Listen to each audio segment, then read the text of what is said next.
कल्पना कीजिए सृष्टि का आरंभ, चारों ओर सन्नाटा, और उस सन्नाटे में भगवान ब्रह्मा, सृजन के देवता, अकेले बैठे हैं। उन्होंने अभी अभी इस ब्रह्मांड की रचना की है, लेकिन कोई संतान नहीं है जो इस सृष्टि को आगे बढ़ाए। और उसी एकाकीपन में भगवान ब्रह्मा के भीतर एक गहरी व्याकुलता और क्रोध उठता है, और उसी क्रोध से उनके मस्तक से एक भयानक गर्जना के साथ एक ऐसा बालक प्रकट होता है जिसकी आंखों में अग्नि है। वह जन्म लेते ही रोने लगता है।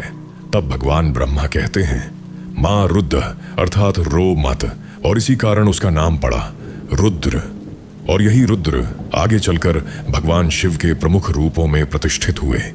ये कोई साधारण जन्म कथा नहीं है, ये हमारे अपने भीतर के उस विनाशक का जन्म है जो तब पैदा होता है जब हम अपने अकेलेपन, अपनी पीड़ा और अपने क्रोध को अब और नहीं दबा पाते। और यह कथा शिव पुराण की अनगिनत अनसुनी कहानियों में से सिर्फ पहली सीढ़ी है। ये ऑडियो बुक शिव पुराण की उन कथाओं का संग्रह नहीं है जो आपने दादी नानी से सुनी है। यह तो एक आंतरिक यात्रा है। हम समझेंगे कि भगवान शिव और माता पार्वती का विवाह सिर्फ दो देवताओं का मिलन नहीं, बल्कि आत्मा और परमात्मा, तप और प्रेम का वो शाश्वत संतुलन है जो हर रिश्ते की नींव है। हम देखेंगे कि कैसे त्रिपुरासुर का वध केवल एक युद्ध नहीं, बल्कि हमारे अहंकार के 3 नगरों, शरीर, मन और बुद्धि को एक साथ जलाने की साधना है। यह एक प्रतीकात्मक व्याख्या है, और हम सीखेंगे कि रुद्र का वो भयानक क्रोध हमारे अपने दमित गुस्से का प्रतीक है, और उसे कैसे सही दिशा दी जाए। तो आइए उसी पहली गर्जना को सुनते हैं, जहां एक क्रोध सृष्टि की एक महान परिवर्तनकारी शक्ति बन गया, और जहां से शुरू होती है भगवान शिव की अनसुनी गाथा। और आज ऑडियो बुक सम्राट पर हम इसे आपके लिए लेकर आए हैं, पूरी कहानी, अनसुने किस्से और वो नजरिया जो आपकी सोच बदल देगा। लेकिन शुरू करने से पहले मेरी आपसे विनती है कि ये वीडियो काफी लंबी होने वाली है, इसीलिए या तो आप इस वीडियो को सेव कर लीजिए या किसी के पास शेयर कर दीजिए, जिससे आप आराम से इस ऑडियो बुक को अपने फ्री टाइम के मुताबिक सुन सकें। तो चलिए अब शुरू करते हैं। चैप्टर 1, रुद्र का प्राकट्य, ब्रह्मा के क्रोध का पहला रूप। शिव पुराण के रुद्र संहिता खंड में सृष्टि के आरंभ की एक बहुत ही मार्मिक और गहरी कथा है। भगवान ब्रह्मा, जिन्हें सृष्टि का रचयिता कहा गया है, अपने मानस पुत्रों सनक, सनंदन, सनातन और सनत कुमार को उत्पन्न कर चुके थे, लेकिन उन चारों ने सृष्टि के विस्तार में कोई रुचि नहीं ली। वो तो बाल ब्रह्मचारी थे और तुरंत तपस्या में लीन हो गए। यह देखकर भगवान ब्रह्मा को एक गहरी निराशा ने घेर लिया। उन्हें लगा, मैंने सृष्टि तो रच दी, लेकिन इसे आगे बढ़ाने वाला कोई नहीं है। मेरी सारी रचना अधूरी रह जाएगी। और उसी निराशा और क्रोध के क्षण में भगवान ब्रह्मा के मस्तक से एक तेजस्वी बालक प्रकट हुआ। वह जन्म लेते ही रोने लगा। तब भगवान ब्रह्मा ने उससे कहा, मां रुद्र अर्थात रो मत, और इसी कारण उसका नाम रुद्र पड़ा। और फिर भगवान ब्रह्मा ने उस रुद्र से सृष्टि विस्तार में सहयोग करने को कहा। आगे चलकर रुद्र ने अपने स्वरूप का विस्तार किया और 11 रुद्रों का प्राकट्य हुआ, जिन्हें भगवान शिव के प्रमुख रुद्र रूप माना जाता है। उनके साथ अनेक शक्तियां भी प्रकट हुईं। अब इस कथा को सिर्फ एक पौराणिक घटना मानकर छोड़ देना हमारी बौद्धिक बेईमानी होगी, क्योंकि यह कथा हमारे अपने मन के उस पल का प्रतीक है जब हम अपनी सारी हताशा, अपने सारे दमित क्रोध और अपने सारे अकेलेपन की चरम सीमा पर पहुंच जाते हैं। और तब हमारे भीतर भी एक रुद्र का जन्म होता है। जरा सोचिए, आप महीनों से एक प्रोजेक्ट पर काम कर रहे हैं, रात दिन एक कर दिया, और आखिरी पल में आपका बॉस बिना किसी ठोस कारण के उस प्रोजेक्ट को रद्द कर देता है। या फिर आप किसी रिश्ते में सालों से अपना सब कुछ झोंक रहे हैं, और एक दिन सामने वाला बिना किसी वजह के चला जाता है। उस पल आपके भीतर जो आग उठती है वो वही रुद्र की आग है। आपके भीतर जो चीख उठती है वो वही रुद्र की गर्जना है। और यह रुद्र गलत नहीं है, यह एक स्वाभाविक शक्ति है। लेकिन सवाल यह है कि हम इस शक्ति का क्या करें। भगवान ब्रह्मा ने उस रुद्र को सृजन का कार्य सौंपा, और यही हमारे लिए सबसे बड़ी सीख है। जब हमारे भीतर क्रोध और हताशा का यह रुद्र जागता है तो हमें उसकी ऊर्जा को सही दिशा देनी चाहिए।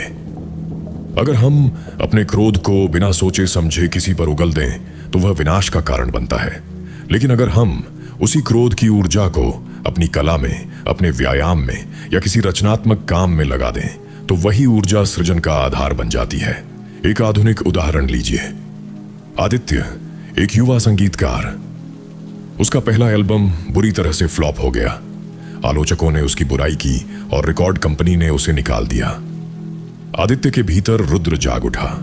वो चीखना चाहता था, तोड़ना चाहता था, लेकिन उसने उसी आग को लेकर अपना सारा गुस्सा अपनी कलम में उतार दिया और उसने एक ऐसा गीत लिखा जो उसकी पीड़ा की सच्ची गाथा थी, और वही गीत उसकी सबसे बड़ी हिट बन गया।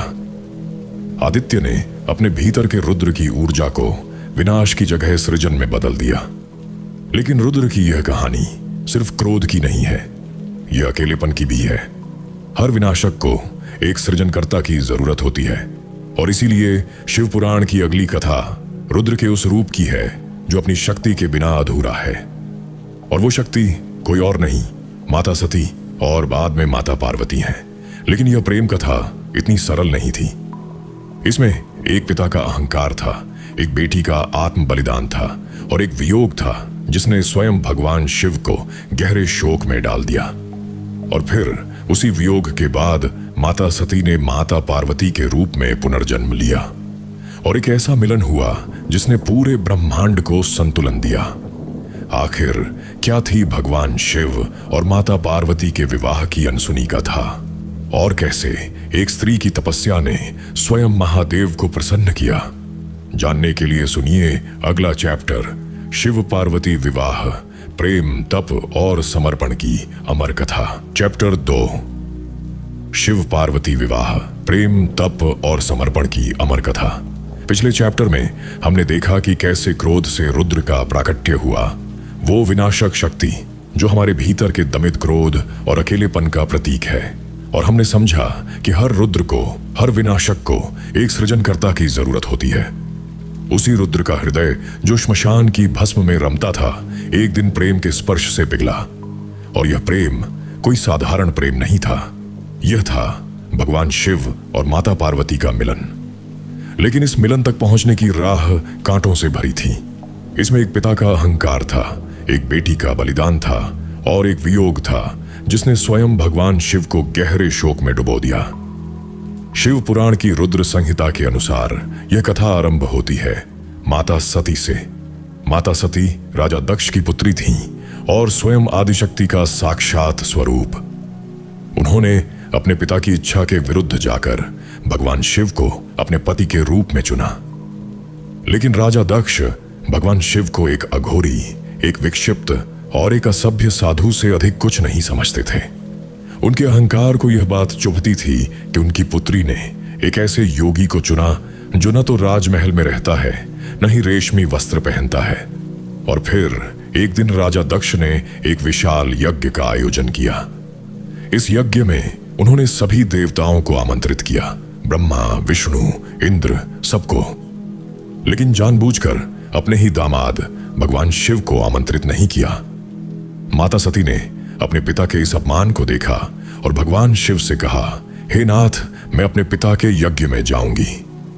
भगवान शिव ने अपनी भस्म रमित आंखों से माता सती की ओर देखा और कहा, हे देवी, जहां तुम्हारे पति का अपमान हो वहां जाना उचित नहीं है। लेकिन माता सती एक पुत्री का धर्म निभाने के लिए यज्ञ में गईं। वहां पहुंचकर उन्होंने देखा कि उनके पिता भगवान शिव के लिए अपशब्द कह रहे हैं। उनका अहंकार आसमान छू रहा था। माता सती का हृदय इस अपमान को सह नहीं सका और उसी यज्ञ अग्नि में उन्होंने अपने प्राण त्याग दिए। यह सुनकर भगवान शिव का वो रौद्र रूप जाग उठा जिसे ब्रह्मांड ने पहले कभी नहीं देखा था। उन्होंने अपनी जटा से वीरभद्र को उत्पन्न किया और राजा दक्ष का सारा यज्ञ विध्वंस कर दिया। और फिर माता सती के मृत शरीर को कंधे पर उठाकर भगवान शिव गहरे शोक में पूरे ब्रह्मांड में विचरण करते रहे। यह दृश्य प्रेम और वियोग का शायद सबसे भयानक और सबसे करुणामय चित्र है। लेकिन यह कथा यहीं समाप्त नहीं होती। माता सती ने अगले जन्म में हिमवान और रानी मेना की पुत्री के रूप में जन्म लिया और इस बार उनका नाम था माता पार्वती। और उन्होंने बचपन से ही एक ही संकल्प ले लिया था, मुझे भगवान शिव ही पति चाहिए। लेकिन भगवान शिव सती के वियोग में समाधि में लीन थे। उनके लिए संसार का कोई अर्थ नहीं रह गया था। और तब माता पार्वती ने एक ऐसी तपस्या की जिसकी मिसाल नहीं मिलती। उन्होंने हिमालय की बर्फीली चोटियों पर कठोर तप करते हुए वर्षों बिता दिए। उनका शरीर सूख कर कांटा हो गया और तब भगवान शिव ने एक ब्रह्मचारी का रूप धारण करके उनकी परीक्षा लेने आए। उन्होंने कहा, हे देवी, तुम इतनी सुंदर हो और इस भस्म रमाने वाले श्मशान में रहने वाले अघोरी के पीछे क्यों पड़ी हो? और माता पार्वती ने बिना एक पल की झिझक के उत्तर दिया, मैं शरीर नहीं देखती, मैं तो सिर्फ उनका तेज देखती हूं और वही मेरी नियति है। यह सुनकर भगवान शिव का हृदय पिघल गया। उन्होंने अपना असली रूप प्रकट किया और माता पार्वती का वरण कर लिया। और फिर जो विवाह हुआ वो सृष्टि का सबसे भव्य और सबसे आश्चर्यजनक विवाह था। एक तरफ भगवान शिव अपने भूत प्रेतों, अघोरियों और सिद्धों की बारात लेकर आए और दूसरी तरफ माता पार्वती साक्षात प्रकृति का स्वरूप अपने संपूर्ण सौंदर्य और शक्ति के साथ उनकी अर्धांगिनी बन गई। और इस विवाह ने पूरे ब्रह्मांड को एक संदेश दिया, तप और प्रेम, वैराग्य और गृहस्थ, संहार और सृजन, ये एक दूसरे के विरोधी नहीं बल्कि पूरक हैं। आज के जीवन में यह कथा हमारे लिए क्या अर्थ रखती है? हमारे रिश्तों में हम अक्सर राजा दक्ष की तरह अहंकार से भर जाते हैं। हम चाहते हैं कि हमारा साथी हमारे सांचे में फिट बैठे और जब वो नहीं बैठता तो हम उसे अपमानित करते हैं और रिश्ता टूट जाता है। लेकिन माता पार्वती का प्रेम एक अलग ही प्रेम था। उन्होंने भगवान शिव को बदलने की कोशिश नहीं की। उन्होंने उनके भस्म रमाए शरीर, उनके श्मशान वास और उनकी अघोरी प्रकृति सबको ज्यों का त्यों स्वीकार कर लिया। और यही स्वीकार हर प्रेम की सबसे बड़ी परीक्षा है। एक उदाहरण लीजिए, शैलजा और मोहित शादी के शुरुआती सालों में ही एक दूसरे को बदलने की कोशिश में लगे थे। शैलजा चाहती थी कि मोहित पार्टियों और दोस्तों से दूर रहे और मोहित चाहता था कि शैलजा अपनी नौकरी छोड़ दे। और यही उनके झगड़ों की जड़ थी। एक दिन शैलजा ने माता पार्वती की यह कथा सुनी और उसने तय किया कि वो मोहित को बदलना छोड़ देगी। और जैसे ही उसने यह छोड़ा, मोहित भी बदलने लगा। उनका रिश्ता एक युद्ध से एक तपस्या बन गया। और यही भगवान शिव और माता पार्वती के विवाह का सबसे बड़ा सबक है। प्रेम बदलने में नहीं, स्वीकारने में है। लेकिन यह प्रेम कथा सिर्फ आंतरिक संतुलन की नहीं है, यह ब्रह्मांड के संतुलन की भी कथा है। क्योंकि जब प्रेम और तप का यह मिलन हुआ तो उससे एक ऐसी शक्ति का जन्म हुआ जो ब्रह्मांड के सबसे बड़े अहंकार को चूर चूर कर सकती थी। और वो अहंकार था त्रिपुरासुर। 3 विशाल नगर जो आकाश में विचरण करते थे और जिनके राजा तारकाक्ष, कमलाक्ष और विद्युन्माली स्वयं को अजेय समझते थे। उनका अहंकार इतना प्रबल था कि उन्होंने तीनों लोकों को त्रस्त कर दिया। और तब देवताओं ने भगवान शिव से प्रार्थना की और भगवान शिव ने ब्रह्मांडीय तत्वों से निर्मित दिव्य रथ पर सवार होकर, जिसका सारथी स्वयं भगवान ब्रह्मा थे, एक ऐसा बाण चलाया जिसने एक साथ तीनों नगरों को भस्म कर दिया। लेकिन आखिर यह त्रिपुरासुर का रहस्य क्या है और कैसे प्रतीकात्मक दृष्टि से यह कथा हमारे अपने अहंकार के 3 शहरों, शरीर, मन और बुद्धि को जलाने का सबसे गहरा संदेश देती है? जानने के लिए सुनिए अगला चैप्टर, त्रिपुरासुर का अंत, जब तीनों लोक एक बाण से जले। चैप्टर 3, त्रिपुरासुर का अंत, जब तीनों लोक एक बाण से जले। पिछले चैप्टर में हमने भगवान शिव और माता पार्वती के उस अमर प्रेम और विवाह की कथा सुनी, जहां तप और प्रेम का एक ऐसा संतुलन स्थापित हुआ जिसने पूरे ब्रह्मांड को एक नई दिशा दी। लेकिन जब शक्ति और शिव का यह मिलन हुआ तो उससे उत्पन्न ऊर्जा को एक बहुत बड़े अहंकार का विनाश करना था। और यह कथा है त्रिपुरासुर की। यह कोई साधारण युद्ध कथा नहीं है, यह तो अहंकार के उस त्रिकोण का विनाश है जो हर मनुष्य के भीतर बसा हुआ है। शिव पुराण के रुद्र संहिता खंड में वर्णित इस कथा के अनुसार एक बार 3 महान असुरों तारकाक्ष, कमलाक्ष और विद्युन्माली ने भगवान ब्रह्मा की घोर तपस्या की। उनके तप से प्रसन्न होकर भगवान ब्रह्मा ने उन्हें वरदान मांगने को कहा। इन तीनों ने अपनी चतुराई से अमृता का वरदान तो नहीं मांगा, क्योंकि ब्रह्मांड के नियमों के अनुसार जो जन्मा है उसकी मृत्यु निश्चित है। लेकिन उन्होंने एक ऐसा वरदान मांगा जो अमृता से कम नहीं था। उन्होंने कहा, हे प्रभु, हमारे लिए 3 अभेद्य नगर बनाए जाए, एक स्वर्ण का, एक रजत का और एक लौह का। और इनका विनाश केवल तब हो जब ये तीनों एक सीध में आ जाए, और तब भी केवल एक ही बाण से। भगवान ब्रह्मा ने तथास्तु कह दिया, और तब मैदानव नामक एक महान शिल्पी ने अपनी कला से इन 3 नगरों का निर्माण किया। ये तीनों नगर आकाश में विचरण करते थे और अपनी इच्छा से कहीं भी जा सकते थे। और इनके राजा तारकाक्ष, कमलाक्ष और विद्युन्माली अपने अहंकार में अंधे होकर तीनों लोकों को सताने लगे। उनका अत्याचार इतना बढ़ गया कि देवता भगवान शिव के पास गए और उन्होंने प्रार्थना की, हे भगवान, आप ही हमारी रक्षा कर सकते हैं। भगवान शिव ने अपनी गहरी समाधि से निकलकर उस युद्ध की तैयारी की, और इस युद्ध के लिए जो दिव्य रथ तैयार किया गया वो कोई साधारण रथ नहीं था। वह ब्रह्मांडीय तत्वों से निर्मित दिव्य रथ था, और उसके सारथी स्वयं भगवान ब्रह्मा थे। यह रथ इस बात का प्रतीक है कि जब हम अपने अहंकार के खिलाफ युद्ध छेड़ते हैं तो पूरा ब्रह्मांड हमारे साथ होता है। और फिर वो क्षण आया। हजारों वर्षों में एक बार वो तीनों नगर एक सीध में आए, और भगवान शिव ने अपने धनुष पर अपना दिव्य बाण चढ़ाया, और एक ही बाण से उन्होंने तीनों नगरों को भस्म कर दिया। त्रिपुरासुर का अंत हुआ और ब्रह्मांड उस अहंकार के बोझ से मुक्त हो गया। अब इस कथा का हमारे आधुनिक जीवन के लिए क्या अर्थ है?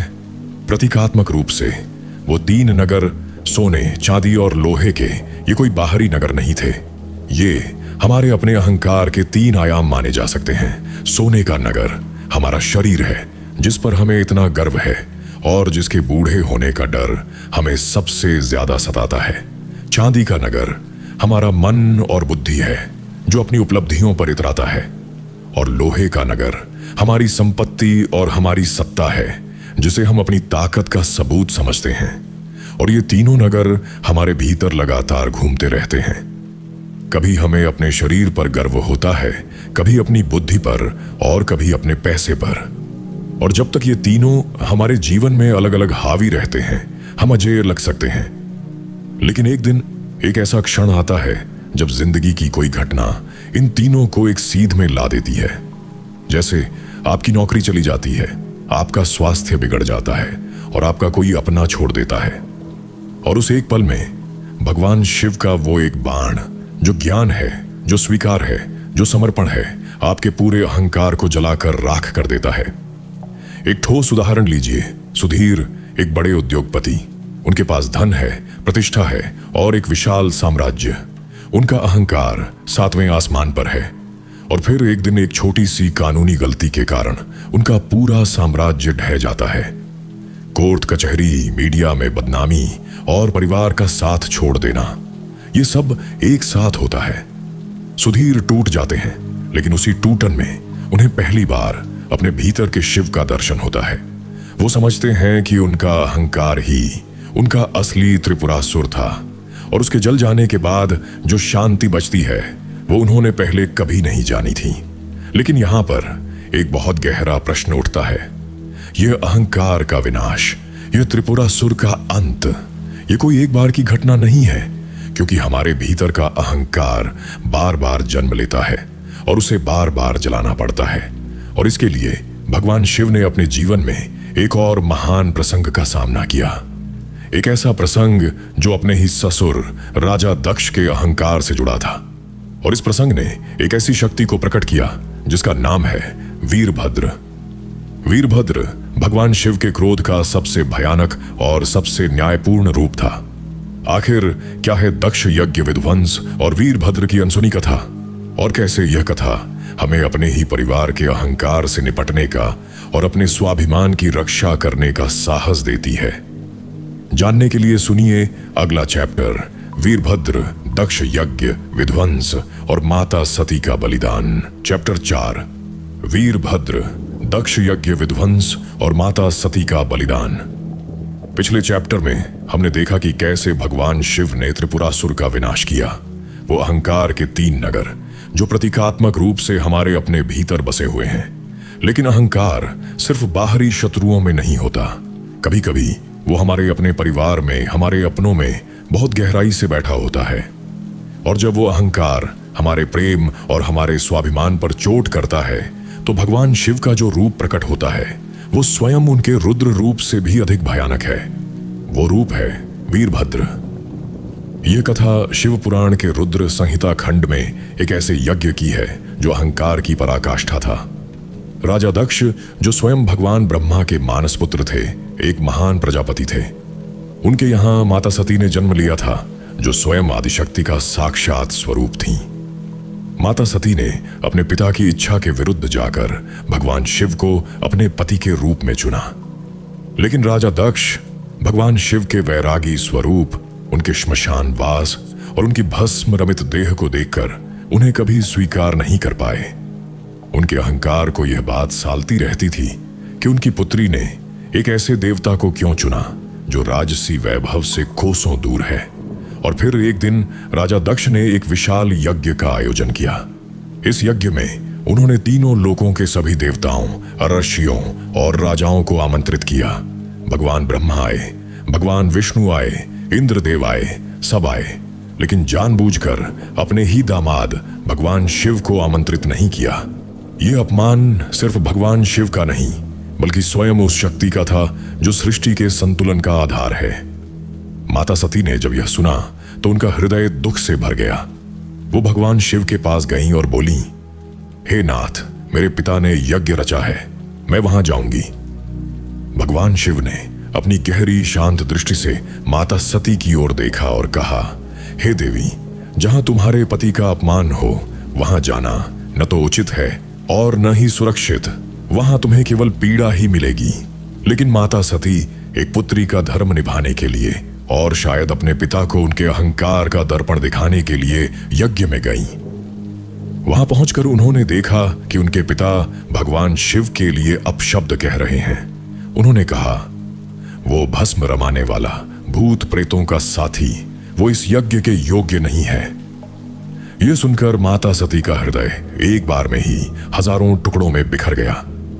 उन्होंने देखा कि उनके पिता का अहंकार, प्रेम और करुणा सबको खा चुका है। और तब योगाग्नि द्वारा उन्होंने अपने प्राण त्याग दिए। यह बलिदान केवल एक पत्नी का नहीं बल्कि उस शक्ति का था जिसने यह दिखा दिया कि अहंकार अपनों को भी जला देता है। जब भगवान शिव को यह समाचार मिला तो उनका शोक क्रोध में बदल गया। उन्होंने अपनी जटा से एक भयानक प्राणी को उत्पन्न किया। उसका नाम था वीरभद्र। वीरभद्र भगवान शिव के क्रोध का साक्षात रूप थे। उनका शरीर विशाल पर्वत के समान था। उनकी असंख्य भुजाएं थीं और हर भुजा में एक शस्त्र। उनके नेत्र जलते हुए अंगारों के समान थे और उनके पीछे भद्रकाली और असंख्य गण थे। यह कोई सेना नहीं, यह स्वयं विध्वंस का सागर था जो दक्ष के यज्ञ की ओर बढ़ रहा था। वीरभद्र ने दक्ष के यज्ञ स्थल पर पहुंचकर वो विध्वंस किया जिसकी कल्पना भी नहीं की जा सकती। उन्होंने यज्ञ को तहस नहस कर दिया। देवताओं और गणों के बीच भीषण संग्राम हुआ और अंत में उन्होंने राजा दक्ष का सिर काट दिया। और फिर सारे देवताओं ने भगवान शिव की स्तुति की और भगवान शिव ने अपनी करुणा से राजा दक्ष को बकरे का सिर लगाकर पुनर्जीवित किया तथा अन्य देवताओं को भी पूर्ववत होने का वर दिया। और यह कथा एक विनाश के साथ करुणा और क्षमा का एक अद्भुत संदेश देकर समाप्त होती है। आज के जीवन में यह कथा हमारे लिए क्या अर्थ रखती है? हम सबके जीवन में कोई न कोई राजा दक्ष होता है। कोई ऐसा व्यक्ति, चाहे वो परिवार में हो या ऑफिस में, जिसका अहंकार हमारे आत्मसम्मान को रौंदता है। और अक्सर हम माता सती की तरह चुपचाप जलते रहते हैं। लेकिन यह कथा हमें सिखाती है कि कभी कभी अपने स्वाभिमान की रक्षा के लिए हमें अपने भीतर के वीरभद्र को जगाना पड़ता है। और यह वीरभद्र अंधा क्रोध नहीं है, यह न्याय की शक्ति है। एक उदाहरण लीजिए, काव्या एक बहुराष्ट्रीय कंपनी में काम करती है। उसका बॉस हर मीटिंग में उसकी बेइज्जती करता है। काव्या महीनों तक चुप रही। उसे डर था नौकरी चली जाएगी। लेकिन एक दिन बॉस ने सबके सामने उस पर एक झूठा आरोप लगा दिया और उस दिन काव्या का वीरभद्र जाग गया। उसने बिना चिल्लाए, बिना गाली दिए, लेकिन पूरी दृढ़ता से अपनी बात रखी। उसने कहा, यह गलत है और मैं इसे सहन नहीं करूंगी। और उस दिन से बॉस का व्यवहार बदल गया। काव्या ने अपने भीतर के वीरभद्र को सही दिशा में प्रयोग किया। लेकिन इस विध्वंस के बाद एक बहुत जरूरी प्रश्न उठता है। भगवान शिव जो स्वयं विनाशक हैं, वो गृहस्थ कैसे बने? कैसे श्मशान के उस अघोरी ने कैलाश पर एक परिवार बसाया? और कैसे माता पार्वती के साथ उनका जीवन हमें सिखाता है कि वैराग्य और गृहस्थ दोनों एक साथ कैसे जिए जा सकते हैं। जानने के लिए सुनिए अगला चैप्टर, कैलाश का गृहस्थ, भगवान शिव और माता पार्वती का संतुलन। चैप्टर 5, कैलाश का गृहस्थ, भगवान शिव और माता पार्वती का संतुलन। पिछले चैप्टर में हमने वीरभद्र के उस भयानक विध्वंस को देखा जो राजा दक्ष के अहंकार का अंत था, और हमने सीखा कि कभी कभी अपने स्वाभिमान की रक्षा के लिए हमें अपने भीतर के वीरभद्र को जगाना पड़ता है। लेकिन उस विध्वंस के बाद जब सब कुछ शांत हुआ, तब भगवान शिव ने एक और भी बड़ा चमत्कार किया। उन्होंने माता पार्वती के साथ कैलाश पर्वत पर एक गृहस्थ का जीवन बसाया। और यह जीवन कोई साधारण गृहस्थ नहीं था। यह तो वैराग्य और संसार, तप और प्रेम, ठहराव और प्रवाह का एक ऐसा संतुलन था जो शायद ही कहीं और देखने को मिले। जरा कल्पना कीजिए, एक तरफ भगवान शिव हैं, जिनका शरीर भस्म से लिप्त है, जटाओं में चंद्रमा है, गले में सर्प लिपटे हैं, और जिनकी समाधि सृष्टि के सारे शोर से परे है। और दूसरी तरफ माता पार्वती हैं, साक्षात प्रकृति का स्वरूप, सुंदरता, शक्ति और करुणा की मूर्ति। और इन दोनों का एक साथ रहना अपने आप में पूरे ब्रह्मांड के लिए एक शिक्षा थी। भगवान शिव ने माता पार्वती के प्रेम में यह सिद्ध कर दिया कि वैराग्य संसार से भागने का नाम नहीं, बल्कि संसार के बीच रहते हुए उससे निर्लिप्त रहने का नाम है। शिव पुराण के अनुसार कैलाश पर उनका जीवन किसी राज दरबार की तरह भव्य नहीं था और न ही किसी तपस्वी की कुटिया की तरह रूखा। वो तो एक ऐसा संगम था जहां हर चीज का एक संतुलन था। भगवान शिव कभी अपने गणों, भूतों, प्रेतों और अघोरियों के साथ विचरण करते थे, तो कभी माता पार्वती के साथ एक आदर्श पति की तरह कैलाश पर विहार करते थे। वो कभी गहरी समाधि में लीन हो जाते थे, तो कभी अपने पुत्रों कार्तिकेय और गणेश को स्नेह देते हुए एक वात्सल्यमय पिता बन जाते थे। और यही उनके गृहस्थ का सबसे बड़ा रहस्य था। वो पूरी तरह से संसार में थे, लेकिन संसार उनके भीतर कभी नहीं था। आज के जीवन में यह संतुलन हमारे लिए सबसे बड़ी चुनौती है। हम या तो सिर्फ भगवान शिव के वैराग्य वाले पक्ष को जीना चाहते हैं, भाग जाना, छोड़ देना, सब कुछ त्याग देना, या फिर हम सिर्फ माता पार्वती के गृहस्थ वाले पक्ष में डूब जाते हैं। करियर, परिवार, सामाजिक जिम्मेदारियां और भीतर से खोखले हो जाते हैं। और यही हमारी सारी बेचैनी की जड़ है। कैलाश का गृहस्थ हमें सिखाता है कि ये दोनों साथ साथ चल सकते हैं। आप एक सफल प्रोफेशनल हो सकते हैं, एक जिम्मेदार पति या पत्नी, एक स्नेहमय माता या पिता, और साथ ही भीतर से एक गहरे योगी भी बने रह सकते हैं। एक उदाहरण लीजिए, रजत और शिप्रा एक कामकाजी जोड़ा। दोनों की नौकरियां बहुत डिमांडिंग हैं। एक छोटा बच्चा है और उनकी जिंदगी एक भाग दौड़ बनकर रह गई है।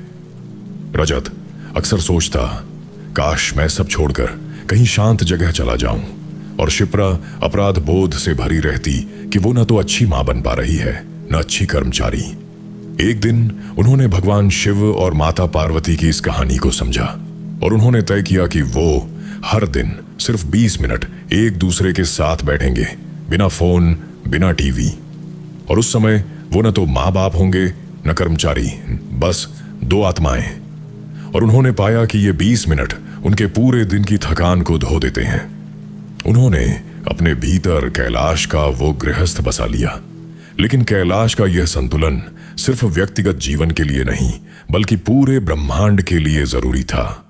और एक दिन एक ऐसा संकट आया जिसने इस पूरे ब्रह्मांड को हिलाकर रख दिया। देवताओं और असुरों ने अमृत की प्राप्ति के लिए समुद्र मंथन किया और उस मंथन से 14 रत्न निकले। लेकिन उन रत्नों से भी पहले एक भयानक विष निकला, हलाहल। इतना भयानक कि उसकी एक बूंद तीनों लोकों को भस्म कर सकती थी। और तब सबने भगवान शिव को पुकारा और भगवान शिव ने उस विष का पान किया। लेकिन उन्होंने उसे निगला नहीं, उन्होंने उसे अपने कंठ में ही रोक लिया और वो विष उनका कंठ नीला कर गया और तभी से वो नीलकंठ कहलाए। ये कथा हमें यह भी सिखाती है कि विनाशकारी ऊर्जा को स्वयं तक सीमित रखकर दूसरों की रक्षा कैसे की जाए। आखिर यह हलाहल क्या है और कैसे प्रतीकात्मक रूप से हम अपने जीवन के हर जहर, अपमान, धोखा, असफलता को अपने कंठ में रोककर उसे अपनी शक्ति में बदल सकते हैं। जानने के लिए सुनिए अगला चैप्टर, समुद्र मंथन और नीलकंठ, जहर को अमृत में बदलने की कला। चैप्टर 6, समुद्र मंथन और नीलकंठ, जहर को अमृत में बदलने की कला। पिछले चैप्टर में हमने कैलाश के उस गृहस्थ को देखा जहां भगवान शिव और माता पार्वती ने वैराग्य और संसार, तप और प्रेम का एक अद्भुत संतुलन स्थापित किया। और हमने सीखा कि जीवन से भागना नहीं बल्कि उसके बीच रहते हुए निर्लिप्त रहना ही सच्चा योग है। लेकिन यह संतुलन केवल आंतरिक शांति के लिए नहीं है, यह तो एक ऐसी शक्ति का स्रोत है जो ब्रह्मांड के सबसे बड़े संकटों का सामना कर सकती है। और इसी शक्ति की सबसे बड़ी परीक्षा हुई समुद्र मंथन के समय। और वहां भगवान शिव ने जो किया वो शायद सृष्टि का सबसे बड़ा बलिदान और सबसे गहरा मनोवैज्ञानिक प्रतीक है। कथा श्रीमद् भागवत, विष्णु पुराण, महाभारत तथा शिव पुराण सहित अनेक ग्रंथों में आती है। एक बार देवताओं और असुरों ने अमृत प्राप्त करने के लिए क्षीर सागर का मंथन करने का निश्चय किया। मंदराचल पर्वत को मथानी बनाया गया और नागराज वासुकी को रस्सी। दोनों पक्षों ने अपनी अपनी शक्ति लगाकर समुद्र को मथना शुरू किया और उस मंथन से एक के बाद एक 14 रत्न निकले, कामधेनु, उच्चैश्रवा, ऐरावत, कौस्तुभ मणि और स्वयं माता लक्ष्मी। लेकिन इन सब रत्नों से पहले सबसे पहली चीज जो निकली वो था हलाहल नामक एक भयानक विष। यह विष इतना प्रचंड था कि इसकी ऊष्मा और गंध से तीनों लोक व्याकुल हो उठे। देवता और असुर सब भाग खड़े हुए, कोई भी इस विष को छूने को तैयार नहीं था। तब सारे देवता भगवान शिव के पास गए। उन्होंने प्रार्थना की, हे भगवान, आप ही इस सृष्टि के रक्षक हैं, यह विष सब कुछ भस्म कर देगा, हमारी रक्षा करें। और भगवान शिव ने बिना किसी हिचकिचाहट के उस विष का पान किया। लेकिन उन्होंने उसे निगला नहीं, उन्होंने उसे अपने कंठ में ही रोक लिया और वो विष उनके कंठ को नीला कर गया। तभी से उनका एक नाम पड़ा, नीलकंठ। लोक परंपरा के अनुसार उस विष के प्रभाव को शांत करने के लिए माता पार्वती ने भगवान शिव के कंठ पर अपना हाथ रख दिया और देवताओं ने भी उनकी स्तुति कर उन्हें शीतलता प्रदान की। अब इस कथा को सिर्फ एक चमत्कार मानकर छोड़ देना, इसके गहरे मनोवैज्ञानिक अर्थ को खो देना है। यह हलाहल क्या है? यह आपकी जिंदगी का वो सारा जहर है, वो धोखा जो आपको मिला, वो अपमान जो आपने सहा, वो असफलता जिसने आपको तोड़ दिया, वो गुस्सा, वो ईर्ष्या, वो कड़वाहट जो आपके भीतर सड़ रही है और हर दिन ये जहर आपको अंदर ही अंदर जला रहा है। अब इस जहर से निपटने के 3 तरीके हैं और ये तीनों इस कथा में छिपे हैं। पहला तरीका है उगल देना। जब आप अपने गुस्से को, अपने दर्द को किसी और पर उगल देते हैं, आप अपनी पत्नी पर चिल्लाते हैं, अपने बच्चों पर झल्लाते हैं या सोशल मीडिया पर जाकर किसी को गाली देते हैं। यह तरीका देवताओं और असुरों का था, भाग जाना और जहर को फैलाना। लेकिन इससे जहर खत्म नहीं होता बल्कि और फैलता है। दूसरा तरीका है निगल जाना, यानी दबा देना। यह कहना कि मुझे कुछ नहीं हुआ, मैं तो बहुत मजबूत हूं। और यह दबा हुआ जहर आपके भीतर ही सड़ता रहता है और एक दिन बीमारी बनकर फूटता है। और तीसरा तरीका है भगवान शिव का तरीका, पी जाना लेकिन कंठ में रोक लेना। इसका मतलब है अपने जहर को पूरी तरह से स्वीकार करो, उसे महसूस करो, उसके साथ बैठो लेकिन उसे न तो दूसरों पर उगलो और न ही अपने भीतर निगल जाओ, बल्कि उसे अपनी जागरूकता के कंठ में रोक लो। और जब आप ऐसा करते हैं तो वही अनुभव धीरे धीरे आपकी सबसे बड़ी शक्ति में बदल सकता है। वो आपको नीलकंठ बना देता है और तब आप समझते हैं कि आपकी सबसे बड़ी कमजोरी ही आपकी सबसे बड़ी ताकत बन गई। एक ठोस उदाहरण लीजिए। प्रिया, एक स्कूल टीचर, उसके पति ने शादी के 12 साल बाद उसे धोखा देकर छोड़ दिया। प्रिया के भीतर हलाहल भर गया। पहले वो उसे उगलती रही, रो रो कर शिकायत करके। फिर उसने उसे निगल लिया, चुप रही, सब सह लिया, लेकिन दोनों तरीकों से वो और बीमार होती गई। और फिर एक दिन उसने भगवान शिव की इस कथा को समझा। उसने अपने उस दर्द को अपने कंठ में रोक लिया। उसने उस धोखे को अपनी जागरूकता की आग में तपने दिया और फिर उसी दर्द से उसने एक किताब लिखी उन स्त्रियों के लिए जो ऐसे ही धोखे से गुजर रही हैं, और वो किताब बेस्ट सेलर बन गई। प्रतीकात्मक रूप से प्रिया का वह हलाहल अब दूसरों के लिए प्रेरणा का स्रोत बन गया था और प्रिया नीलकंठ बन गई थी। लेकिन यहां पर एक और बहुत गहरा सवाल उठता है। भगवान शिव का यह नीलकंठ रूप, यह जहर पीने की क्षमता, ये कोई एक बार का काम नहीं है। ये तो उनकी पूरी सृष्टि का आधार है और इसी शक्ति ने उन्हें ब्रह्मांड के सबसे भयानक और सबसे रहस्यमयी रूप दिए। वो रूप जो रुद्र कहलाए, वो 11 रुद्र जो भगवान शिव के क्रोध, करुणा, विनाश और सृजन सबके प्रतीक हैं। और ये रुद्र हमारे अपने मन की गहराइयों में बसते हैं। आखिर ये 11 रुद्र कौन हैं और कैसे प्रतीकात्मक रूप से ये हमारी अपनी मनोवैज्ञानिक शक्तियों का प्रतीक माने जा सकते हैं? जानने के लिए सुनिए अगला चैप्टर, भगवान शिव के गुप्त रुद्र रूप और उनका मनोविज्ञान। चैप्टर 7, भगवान शिव के गुप्त रुद्र रूप और उनका मनोविज्ञान। पिछले चैप्टर में हमने समुद्र मंथन की वो कथा सुनी जहां भगवान शिव ने हलाहल विष को अपने कंठ में धारण कर नीलकंठ बन गए, और हमने सीखा कि जहर को न उगलना है न निगलना है, बल्कि उसे अपनी जागरूकता के कंठ में रोककर अमृत में बदलना है। लेकिन यह क्षमता, यह जहर को अमृत में बदलने की शक्ति भगवान शिव को कहां से मिली? ये उनके उन रूपों से मिली जिन्हें शिव पुराण में रुद्र कहा गया है। और ये रुद्र केवल पौराणिक पात्र नहीं है, ये हमारे अपने मन की गहराइयों में छिपी हुई वो शक्तियां हैं जिन्हें हमने कभी पहचाना नहीं। शिव पुराण के अनुसार सृष्टि के आरंभ में भगवान शिव की शक्ति से 11 रुद्र प्रकट हुए। ये 11 रुद्र भगवान शिव के सबसे प्राचीन और सबसे शक्तिशाली रूप हैं। इनके नाम हैं मन्यु, मनु, महिनस, महान, शिव, रथध्वज, उग्ररेता, भव, काल, वामदेव और धृतव्रत। इन नामों को सुनकर आपको लगेगा कि ये कोई प्राचीन सूची है, लेकिन जरा ठहरिए, ये सब आपके अपने भीतर हर पल जीवित हैं। पहले रुद्र हैं मन्यु। मन्यु का अर्थ है क्रोध, वो गुस्सा जो आपके साथ अन्याय होने पर उठता है, वो आग जो आपकी रक्षा के लिए जरूरी है। लेकिन अगर यह मन्यु अनियंत्रित हो जाए तो यह आपको और आपके रिश्तों को जला देता है। दूसरे रुद्र हैं मनु।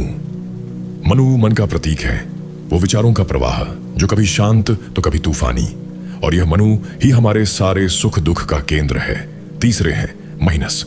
यह शक्ति है, सामर्थ्य है, वो आत्मविश्वास जो कहता है मैं कर सकता हूं। और चौथे हैं महान। ये वो विशालता है जो हमारे अहंकार को तोड़ती है। जब हम रात को तारों को देखते हैं और अपनी छोटी सी हैसियत का एहसास होता है तो वहां महान रुद्र जागते हैं। और इसी तरह हर एक रुद्र हमारी चेतना का एक आयाम है। शिव स्वयं कल्याण और शांति का प्रतीक जो हर विनाश के बाद सृजन की शुरुआत करते हैं। उग्ररेता वो प्रचंड ऊर्जा जो हमारी रचनात्मकता और हमारी काम शक्ति का स्रोत है। काल समय का वो अटल प्रवाह जो हर चीज को निगल जाता है और हमें जीवन की नश्वरता याद दिलाता है। और वामदेव वो सुंदर करुणामय रूप जो प्रेम और क्षमा का देवता है। अब इन 11 रुद्रों को अगर हम अपनी आधुनिक जिंदगी में देखें तो हर दिन हर पल इनमें से कोई ना कोई जागता है। सुबह जब आप अलार्म सुनकर उठते हैं और दिन की चुनौतियों का सामना करने का संकल्प लेते हैं तो आपके भीतर महिनस जाग रहे हैं। जब आप ऑफिस में किसी गलत बात का विरोध करते हैं अपनी टीम के लिए खड़े होते हैं तो मन्यु जाग रहे हैं। जब आप अपने बच्चे की मासूम हंसी पर पिघल जाते हैं या किसी अपने को क्षमा कर देते हैं तो वामदेव जाग रहे हैं। और जब आप रात को सोने से पहले अपने दिन का लेखा जोखा करते हैं और महसूस करते हैं कि समय कितनी तेजी से भाग रहा है तो काल आपके भीतर उपस्थित है। लेकिन समस्या यह है कि हम इन रुद्रों को पहचानते नहीं। हम जब क्रोध आता है तो घबरा जाते हैं, मैं बुरा इंसान हूं। हम जब विशालता का एहसास होता है तो डर जाते हैं, मैं कुछ नहीं हूं। और हम जब काम ऊर्जा जागती है तो अपराध बोध से भर जाते हैं। और यही हमारे सारे मानसिक तनाव की जड़ है। भगवान शिव का रुद्र दर्शन हमें सिखाता है कि ये सब शक्तियां गलत नहीं हैं, ये तो तुम्हारे ही अंग हैं। बस इन्हें पहचानो और इन्हें सही दिशा दो। एक उदाहरण लीजिए, आलोक एक सॉफ्टवेयर टीम लीड। उसे अपनी टीम के एक सदस्य पर बहुत गुस्सा आता है जो हर बार डेडलाइन मिस करता है। पहले आलोक अपने इस गुस्से को दबाता था, अच्छे बॉस बनो, और फिर वो गुस्सा किसी दूसरे कमजोर सदस्य पर फूटता था। लेकिन फिर आलोक ने रुद्रमन्यु के बारे में समझा। उसने उस गुस्से को गलत नहीं माना। उसने उस सदस्य के साथ बैठकर बिना चिल्लाए लेकिन पूरी दृढ़ता से अपनी बात रखी। उसने कहा, यह बार बार की गलती टीम के मनोबल को तोड़ रही है और मैं ये बर्दाश्त नहीं करूंगा। और उस दिन आलोक ने अपने मन्यु को विनाश के लिए नहीं बल्कि अनुशासन के लिए इस्तेमाल किया और वो सदस्य भी पहली बार सुधरने लगा। और यही तो भगवान शिव के रुद्र रूपों का सबसे बड़ा मनोवैज्ञानिक रहस्य है। ये सब आपके भीतर पहले से हैं, बस आपको यह पहचानना है कि कब कौन सा रुद्र जाग रहा है और उसे सही कर्म में लगाना है। जब आप यह कला सीख लेते हैं तो आप पाते हैं कि आपके भीतर का हर राक्षस एक देवता बन सकता है और हर विनाश एक नए सृजन का द्वार खोल सकता है। लेकिन यह सब, यह रुद्रों का जागरण, यह जहर को अमृत में बदलना, यह संतुलन, यह सब सीखने के बाद अंतिम प्रश्न यह है कि हम आज के शोर भरे जीवन में भगवान शिव को कैसे जिए, कैसे हम अपने भीतर के विनाश को पहचानें और उसे सृजन में बदलें, कैसे हम अपने कैलाश, अपनी आंतरिक शांति की स्थापना करें इस भागती दौड़ती दुनिया के बीच। जानने के लिए सुनिए अगला और अंतिम चैप्टर, आज के शिव, आपके भीतर का विनाश और सृजन। चैप्टर 8, आज के शिव, आपके भीतर का विनाश और सृजन। हमने कैलाश से लेकर श्मशान तक और क्रोध से लेकर करुणा तक भगवान शिव की अनसुनी कथाओं का एक गहरा सफर तय किया। हमने देखा कि कुछ पुराणों के अनुसार कैसे भगवान ब्रह्मा के क्रोध से रुद्र का प्राकट्य हुआ। हमने भगवान शिव और माता पार्वती के उस प्रेम को जिया जो तप और समर्पण से सना था। हमने त्रिपुरासुर के अहंकार को जलते देखा, वीरभद्र के क्रोध का सामना किया और कैलाश के गृहस्थ का संतुलन समझा। हमने समुद्र मंथन के उस हलाहल को भगवान शिव के कंठ में रुकते देखा और प्रतीकात्मक रूप से 11 रुद्रों के रूप में अपनी ही चेतना की गहराइयों को पहचाना। लेकिन अब इस अंतिम पड़ाव पर हमें इन सबको समेटकर एक ही प्रश्न पूछना है, आज इसी वक्त आपके भीतर का भगवान शिव कहां है? और क्या आप अपने जीवन के हर छोटे बड़े संघर्ष में उस शिवत्व को जगा सकते हैं? आपके भीतर का भगवान शिव कोई मूर्ति नहीं बल्कि आध्यात्मिक दृष्टि से एक अवस्था है। वो अवस्था जब आप अपनी सारी कमजोरियों, अपने सारे डर और अपने सारे अंधेरे को बिना किसी शर्म के स्वीकार कर लेते हैं। भगवान शिव ने कभी यह नहीं कहा कि मैं परफेक्ट हूं। उन्होंने तो भस्म लगाई, सांपों को गले से लगाया और श्मशान को अपना निवास बनाया। और यही उनकी सबसे बड़ी सीख है, पूर्णता अच्छे और बुरे के समागम से आती है। जब आप अपने गुस्से, अपनी ईर्ष्या, अपनी असफलता और अपने डर को, ये सब आपके ही अंग हैं, ये स्वीकार कर लेते हैं तो आपके भीतर का शिव जाग उठता है। और जब यह शिव जागता है तो आपके भीतर की माता पार्वती भी जागती हैं। वो प्रेम, वो करुणा, वो स्वीकार जो आपको दूसरों से जोड़ता है। और तब आपका जीवन कोई युद्ध क्षेत्र नहीं रहता, वो कैलाश बन जाता है जहां बर्फ है, शांति है और एक गहरा संतुलन है। आइए इसे अपने जीवन में उतारने के लिए 3 ठोस सूत्र लेते हैं जो भगवान शिव की इन्हीं कथाओं से प्रेरित हैं। पहला सूत्र, अपने त्रिपुर को पहचानो और जलाओ। हर शाम सोने से पहले अपने आप से पूछिए, आज मेरे अहंकार ने मुझे कहां धोखा दिया। यह अहंकार आपके शरीर के गर्व में हो सकता है, आपकी बुद्धि के अहंकार में, या आपके पैसे और हैसियत के नशे में। और जैसे ही आप इसे पहचानते हैं, बिना खुद को कोसे यह त्रिपुर जलने लगता है। दूसरा सूत्र, अपने हलाहल को कंठ में रोको। जब भी कोई बात आपको चुभे, कोई अपमान, कोई धोखा, तो उसे तुरंत किसी पर उगलिए मत, और नहीं दबाकर अपने भीतर निकल जाइए, बल्कि एक गहरी सांस लीजिए और उस जहर को अपनी जागरूकता के कंठ में रोक लीजिए। और फिर उसी ऊर्जा को लेकर कुछ रचनात्मक कीजिए। एक पन्ना लिखिए, एक गाना गाइए, या बस दौड़ लगाइए और देखिए कैसे वो जहर धीरे धीरे आपके लिए परिवर्तन की शक्ति बन सकता है। और तीसरा, सबसे जरूरी सूत्र, हर दिन एक बार कैलाश जाइए। इसका मतलब यह नहीं कि आप हिमालय की टिकट बुक करें, बल्कि हर दिन बस 15 मिनट बिना फोन, बिना किसी काम के अपने साथ बैठिए और अपनी सांसों को देखिए। यही आपका कैलाश है, यही आपकी आंतरिक शांति का स्थान है। और जो आदमी हर दिन अपने इस कैलाश में लौट आता है, उसे दुनिया का कोई शोर, कोई तनाव, कोई डर आसानी से नहीं तोड़ सकता। एक आखिरी उदाहरण लेते हैं। सुशांत एक पत्रकार। उसकी जिंदगी खबरों की भागदौड़, चैनल की राजनीति और लगातार के तनाव से भरी थी। उसे लगता था कि वो टूट रहा है। और फिर उसने भगवान शिव की इन कथाओं को सुना। उसने हर सुबह ऑफिस जाने से पहले बस 10 मिनट अपनी बालकनी में चुपचाप बैठना शुरू किया। उसने अपने त्रिपुर को पहचाना। वो हर खबर में सबसे आगे रहने की होड़ उसका अहंकार था। उसने अपने हलाहल को कंठ में रोकना सीखा। जब बॉस चिल्लाता तो वो उसे शांति से सुनता और अपना काम करता। और धीरे धीरे सुशांत की खबरें और गहरी और अधिक संवेदनशील होने लगीं। उसने कहा, मैंने अपने भीतर के शिव को जगा लिया। अब मेरा श्मशान भी कैलाश बन गया है। और यही सुनने वालों, आपके लिए भी संभव है। भगवान शिव कोई दूर के देवता नहीं, वो आध्यात्मिक दृष्टि से आपके भीतर की वो शक्ति है जो हर विनाश के बाद एक नया सृजन करती है। और जब आप यह जान लेते हैं तो फिर कोई भी परिस्थिति आपको तोड़ नहीं सकती। तो सुनने वालों, हमने शिव पुराण की उन अनसुनी कथाओं की यात्रा की जो सिर्फ पन्नों पर नहीं, बल्कि हमारे अपने भीतर हर पल जीवित हैं। हमने उस पहली गर्जना को सुना जब रुद्र प्रकट हुए। हमने भगवान शिव और माता पार्वती के प्रेम में तप और समर्पण का संगम देखा। हमने त्रिपुरासुर के अहंकार को जलते देखा और वीरभद्र के क्रोध से न्याय होते हुए। हमने समुद्र मंथन के उस हलाहल को भगवान शिव के कंठ में रुकते देखा। और हमने प्रतीकात्मक रूप से 11 रुद्रों में अपनी ही चेतना के गुप्त रूपों को पहचाना। और अब इस ऑडियो बुक के अंत में कल्पना कीजिए, कैलाश पर्वत पर एक सांझ ढल रही है। भगवान शिव माता पार्वती के साथ एक शिला पर बैठे हैं। दूर कहीं कार्तिकेय और गणेश खेल रहे हैं। नंदी शांत भाव से बैठे हैं और भगवान शिव अपनी डमरू को धीरे धीरे बजा रहे हैं।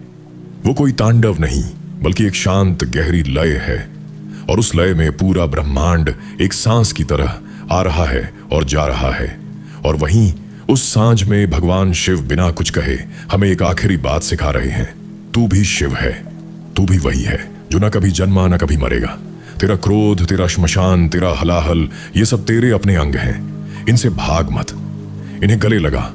और जब तू इन सब को स्वीकार कर लेगा तो तू पाएगा कि तेरा हर पल एक उत्सव है और तेरा हर विनाश एक नए सृजन का द्वार। तो कल सुबह जब आप उठें तो अपने आईने में देखिए और उस चेहरे में भगवान शिव की उस भस्म को महसूस कीजिए जो कहती है सब कुछ नश्वर है। और उसी के साथ माता पार्वती की उस मुस्कान को भी देखिए जो कहती है और यही नश्वरता बहुत सुंदर है। शिव पुराण की अनसुनी कथाएं, भगवान शिव माता पार्वती विवाह, रुद्र अवतार और त्रिपुरासुर वध, प्रेम, विनाश और जागरण का रहस्य की यह प्रस्तुति समाप्त होती है। लेकिन आपकी अपनी साधना, आपका अपना कैलाश और आपका अपना शिवत्व अभी शुरू होता है। अच्छा लगा हो तो लाइक और शेयर जरूर करें और चैनल ऑडियो बुक सम्राट को सब्सक्राइब करना ना भूलें, ताकि ऐसी हर अनसुनी और दिमाग खोलने वाली किताब सबसे पहले सिर्फ आप तक पहुंचे। तब तक अपना ख्याल रखिए और याद रखिए, पुरानी कहानी नया नजरिया। मिलते हैं अगली किताब में। अपना ख्याल रखिए और हर शाम अपने भीतर के कैलाश पर एक बार जरूर लौटिए। धन्यवाद। प्रणाम।